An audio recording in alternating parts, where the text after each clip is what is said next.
안녕하세요, 갈매기입니다. 오늘은 온타리오에서 주택을 구입할 때, 보유하면서 그리고 팔 때 내는 세금에 대해서 간단하게 알아보는 시간을 가지겠습니다. 우선 살 때 내는 세금은 Land Transfer Tax라고 해서 취득세가 있습니다. 취득세는 온타리오 주정부에 내는 세금이 있고요, 토론토에 내는 세금이 있습니다. 주택 구입 가격의 약 한 1%에서 2% 정도가 되는데요, 토론토에서 주택을 살 경우에는 두 가지 취득세를 다 내야 됩니다. 부담이 상당히 많죠. 약 3~4% 정도 됩니다. 그리고 생애 첫 주택 구입자인 경우에는 First Home Buyer Credit을 받게 되는데요, 온타리오 주택세에서 약 한 4,000불, 토론토 주택 구입 시에는 약 한 4,400불, 그러니까 토탈 8,400불까지 감면받을 수가 있습니다. 그 다음으로는 거래세라고 하는 Harmonized Sales Tax, 한국의 부가가치세 비싼 개념이고요, 기존 주택에는 해당되지 않습니다. 새로운 주택을 분양받거나 콘도를 분양받는 경우에는 주택 가격의 약 한 14% 정도 부과가 되고요, 본인이나 혹은 직계 가족이 입주하는 경우에는 그 중에서 일부 금액이 환급이 됩니다. 그리고 2017년부터 시행된 외국인세 Non-Resident Speculation Tax, 이것은 Non-Resident라고 해서 세법상의 비거주자를 지칭하는 것이 아니라 이민법상 외국인, 즉 시민권자와 영주권자를 제외한 외국인들에게 부과되는 세금입니다. 그러니까 한국에 살고 있는 영주권자가 주택을 구입할 때는 이 외국인세에 해당되지 않고요, 학생비자 혹은 취업비자로 와 있는 분들한테 부과가 되는 세금입니다. 이제 공동명의인 경우에는 그 공동명의자 중에서 한 명이라도 외국인이면은 전체 15%가 과세가 됩니다. 그리고 오인프, 즉 온타리오 주정부 이민의 노민이 되신 분들, 그리고 배우자인 경우에는 외국인이라 하더라도 부과되지 않습니다. 몇 가지 좀 더 사항이 있는데요, 많은 분들이 졸업하기 전에 취업이 확정돼서 집을 사고 1년간 취업 신분을 유지하면 환급받을 수 있지 않느냐라고 생각하시는 분이 많은데요, 학생 신분일 때, 즉 졸업하기 전에 주택을 구입한 경우에는 학생 신분을 2년 유지해야 이 외국인세가 환급이 됩니다. 그러니까 굉장히 유의하셔야 되고요, 공동명의로 주택을 구입하는 경우에 그 중에 한 명이 외국인이라면 부부인 경우에는 배우자가 외국인세가 과세되지 않는데요, 부모 자식 간에 공동명의인데 한 명이 외국인인 경우에는 외국인세에 해당이 됩니다. 형제도 마찬가지고요.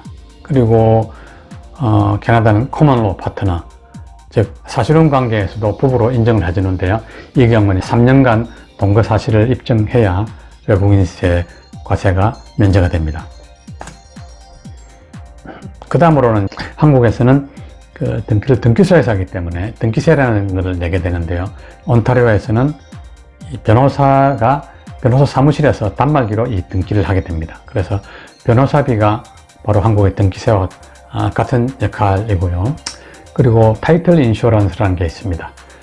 내 명의를 가지고 도용을 해서 누가 모기지를 받아간다든지 하는 그런 타이틀 관련 사고가 났을 때 보상해주는 보험인데요, 한번 가입하면은 주택을 소유하는 동안은 유지가 되고 또 비용도 경미하기 때문에 아마 한 500~600불 정도 할 겁니다. 하기 때문에 많은 분들이 가입을 하고 있습니다. 안 하시는 경우도 있고요.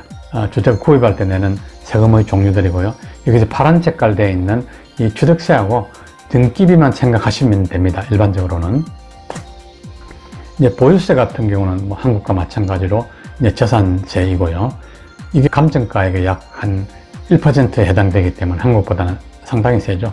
100만불 주택인 경우에는 1년 세금이 약 한 10,000불, 그러니까 1,000만원 정도 이렇게 되니까 좀 많은 편입니다.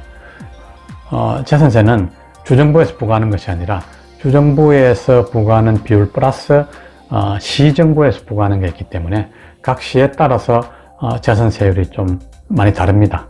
그러니까 인구 집적도가 높은 브램턴 같은 경우는 요 재산세율이 조금 높은 편이고요, 토론토 같은 큰 도시는 오히려 재산세율이 조금 낮은 편입니다. 감정가는 4년 단위로 설정이 되고요. 현재 온타리오의 감정가액은 2016년도 기준입니다. 그러니까 2020년도에 새로 전체적인 감정 평가를 해서 감정가가 결정이 되면은 이게 2024년까지 단계적으로 4분의 1씩 올리면서 감정가액이 상향이 되고 재산세도 거기에 따라서 매년 25%씩 올라가는 그런 계단식 구조로 재산세가 부과가 됩니다. 근데 팔 때는 한국과 마찬가지로 양도소득세가 부과되는데요. 한국은 1가구 1주택 개념으로 양도소득세가 비과세되는데 캐나다에서는 비슷하지만 조금 다른 것이 본인이 거주하는 principal residence인 경우에 비과세가 됩니다. 그리고 또 하나 비거주 기간에는 양도소득세가 과세가 됩니다. 즉 내가 내 집에서 10년간 렌트를 주다가 내가 작년부터 거주를 하고 올해 팔았다면은 내가 살지 않았던 기간 10년 동안에 그 집값이 올라서 발생한 양도소득에 대해서는 세금을 내야 됩니다. 한국도 그런지 모르겠어요. 내가 살지 않는 집에 대해서는 캐피탈 게인 텍스라는 것을 내야 되고요. 이것은 양도소득, 즉 5억에 사서 10억에 팔았는데 5억의 양도소득 중에서 50%에 대해서는 비과세하고 50%에 대해서만 과세합니다. 캐나다가 이 소득세율이 조금 높은데 대신에 이렇게 50%에 대해서만 과세하기 때문에 한국과 비교하면 오히려 양도소득세는 작은 편입니다. 그 다음에 집을 사고 파는 것을 업으로 하시는 분들, 그러니까 집을 자주 사고 팔고 하면은 이것은 내가 주택 매매업을 하는 것으로 간주가 돼서 양도소득 전액에 대해서 과세가 됩니다. 그러니까 집을 자주 사고 팔고 하시는 분들은 요 비즈니스 텍스로 인정이 될 수 있기 때문에 조금 유의하셔야 됩니다. 대략 온타리오 주택 관련 세금은 뭐 전부 다인데요. 하나 좀 특이한 것은 디파처 텍스라는 게 있습니다. 그러니까 한국에 주택이 있는 상태에서 이민을 와서 예를 들어 5억짜리 주택이 있었는데 이민을 와서 올해 팔려고 보니까 10억이 됐다. 그러면은 5억에 대해서 캐피탈 게인 텍스를 내야 되는데요. 만약에 세금 내기가 싫어서 한국으로 역이민을 간다. 즉 세법상 비거주자가 된다 했을 경우에 이제 캐나다 정부는 세금을 받을 방법이 없기 때문에 그때 발생하는 것이 이 디파처 텍스입니다. 실제로 내가 한국으로 역이민을 가는 순간까지 한국에 있는 주택을 팔지 않았기 때문에 양도소득이 발생하지는 않았지만 내가 캐나다에 세법상 거주자로 있는 기간 동안에 발생한 양도소득 5억에 대해서 과세를 하는 제도입니다. 그래서 이것은 신고를 해서 납부를 해야 뭐 뒤탈이 없는데요.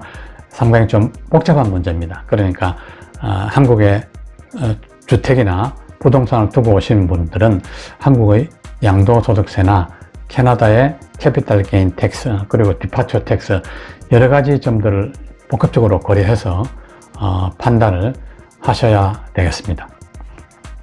이상으로 온타리오에서 주택을 살 때, 보유할 때, 그리고 팔 때 내는 세금들에 대해서 알아봤습니다. 다음 시간에는 캐나다의 주택 관련 보험에 대해서 알아보겠습니다.